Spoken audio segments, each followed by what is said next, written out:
अस्सलाम वालेकुम dear class 9th students, उम्मीद है आप लोग सब खैरियत से होंगे। इस वीडियो में हम जो चैप्टर 7 है पोइम, इसकी जो रीडिंग है और ट्रांसलेशन, पैराफ्रेजिंग वगैरह और इसकी जो ग्लॉसरी है उसको सॉर्ट आउट करेंगे। तो मूव करते हैं वीडियो की तरफ। Moving by Robert Frost.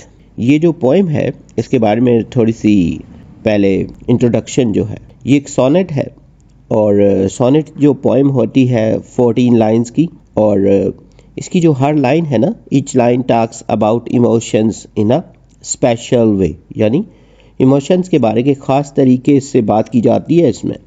और जैसे sonnet can be about love, nature और other things. They have a special pattern of rhymes and rhythms. Sonnet usually focus on one main theme और आइडिया। जो first 4 lines हैं poem की, उसमें there was never a sound beside the wood but one. कभी कोई आवाज़ ना थी जंगल के पास एक आवाज़ के सिवा। And that was my long set whispering to the ground. ओवरी लंबी जो दरांती थी ना, कटिंग का ये जो टूल है, उसकी सरगोशी थी ज़मीन के साथ। What was it? It whispered I knew not well my self. ये क्या सरगोशी कर रही थी, मैं खुद भी अच्छी तरह नहीं जानता था। Perhaps it was something about the heat of the sun। शायद ये सूरज की गर्मी के बारे में कुछ था। इसकी जो पैराफ्रेजिंग और एक्सप्लेनेशन है, the speaker describes a scene where the only sound in the gentle whisper of their shut as they move। तो स्पीकर एक पुरसकून मंजर बयान करता है ना, जहाँ सिर्फ आवाज़ ही इनके घास काटने की हल्की सी सरगोशी है। और the speaker wonders what the sight is whispering and speculates it might be about the warmth of the sun. The sight whispering creates a scene of peacefulness and contemplation। Speaker जो होता है हैरान होता है कि ये क्या सरगोशी कर रही है ना, और क्यास करता है कि सूरज की गर्मी में हो शायद उसके बारे में, या फिर वो जैसे नमी की जगह पे उसकी सरगोशी है। अमन और गौर व फिक्र का एहसास पैदा करती है ये। लाइन नंबर 5 से जो 8 तक है, something perhaps about the lack of sound. शायद आवाज़ की कमी के बारे में। And that was why it whispered and did not speak. और इसीलिए ये सरगोशी करती थी और बोलती नहीं थी। It was no dream of the gift of idle hours. ये बेकार घंटों के तोहफे का कोई ख्वाब नहीं था। और easy gold at the hand of a फे और एल्फ, या परी या जिनके हाथ से आसान सोना। इसकी जो पैराफ्रेजिंग और एक्सप्लेनेशन है इसकी, the speaker continues to ponder the sight whispering suggesting it might be related to the stillness of surrounding. Speaker इसकी सरगोशी पर गौर करता रहता है, तजवीज़ करता है कि इसका ताल्लुक माहौल की खामोशी से हो सकता है। द साइट विस्पर्ड या whispers instead of speaking, implying a scene of intimacy and subtlety.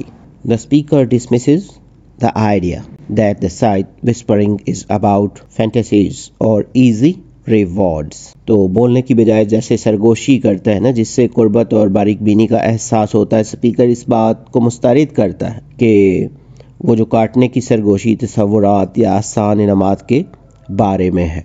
Next जो लाइन्स हैं 9 से 12 तक, anything more than the truth would have seemed too weak। सच के सिवा कुछ भी बहुत कमज़ोर लगता है। To the earnest love that laid the trail in rows। इस मुखलिस मोहब्बत के लिए जिसने नाले को कतारों में बिछाया। Not without feeble pointed spikes of flowers। फूलों की कमज़ोर नोकदार कांटों के बगैर नहीं। Pale orchises and scared a bright green snake। जो फूलदार एक दरख्त है ना, और एक चमकदार सब्ज सांप को डरा दिया। इसकी जो पैराफ्रेजिंग और एक्सप्लेनेशन है, the speaker reflects on the value of honesty and hard work. मुकर्रर जो है ईमानदारी और मेहनत की कदर की अक्कासी करता है। They suggest that anything less than the truth would be inadequate for the diligent labor that goes into creating order, the swale in rows। वो तजवीज़ करते हैं कि सच्चाई में कम कुछ भी इस मेहनती मशक्क़त के लिए नाकाफ़ी होगा जो तरतीब पैदा करने के लिए जाता है। जैसे कितारों में झूलना। बोलने वाले को अपनी मेहनत की जो स्पीकर है ना, finds joy in the simple tangible result of their labor. The scythe whispering is once again mentioned, this time as a gentle accompaniment to the speaker's work. यहाँ पे ना बोलने वाले को अपनी मेहनत की सादा ठोस नताइज में खुशी मिलती है। इस वक्त स्पीकर के काम के साथ नरमी के साथ एक बार फिर इसकी सरगोशी का जिक्र किया गया है। लाइन 13 to 14 जो है, the fact is the sweetest dream that labour knows, हकीकत वो मीठा तरीन ख्वाब है जो मेहनत जानती है। My long scythe whispered and left the hay to make, मेरी लंबी दरांती सरगोशी करती रही और घास को बनाने के लिए छोड़ दिया। इसकी जो पैराफ्रेजिंग और एक्सप्लेनेशन है, the speaker expresses regret for not being more productive and diligent in their work, मुकर्रर अपने काम में ज़्यादा नतीजा खेज और मुस्तैद ना होने पर अफसोस का इजहार करता है। They acknowledge that they fail to take full advantage of favourable condition, the warm of the sun, the क्लिम अकम्पलिश मोर, वो तस्लीम करते हैं कि वो मज़ीद काम करने के लिए साजगार हालात, सूरज की गर्मी का पूरा फ़ायदा उठाने में नाकाम रहे। This final reflection adds a note of self awareness and A desire for improvement, ये हतमी अक्कासी खुद आगाही और बेहतरी की ख्वाहिश का इजाफा करती है। यहाँ पे इसके जो स्टैंजाज हैं ये कंप्लीटेड है।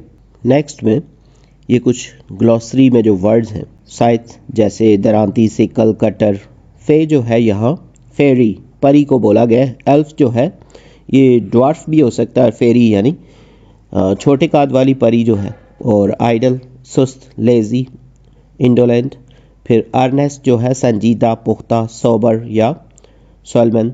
फिर स्वेल जो है खाई, डिच। फीबल कमज़ोर, वीक, डेलिकेट। और आर्चियासिस फूलदार जो पौधा है। अ फ्लावरिंग प्लांट, स्पाइक रीढ़ की हड्डी, कांटा जैसे थ्रोन है, स्पाइन। हे जो है घास या चारा, फॉडर या फिर फीड। यहाँ पे ये जो पोएम है इसकी रीडिंग, ट्रांसलेशन और पैराफ्रेजिंग ग्लॉसरी जो है ये कंप्लीट हो गई है। उम्मीद है ये नोट्स आपकी प्रिपरेशन के लिए हेल्पफुल होंगे।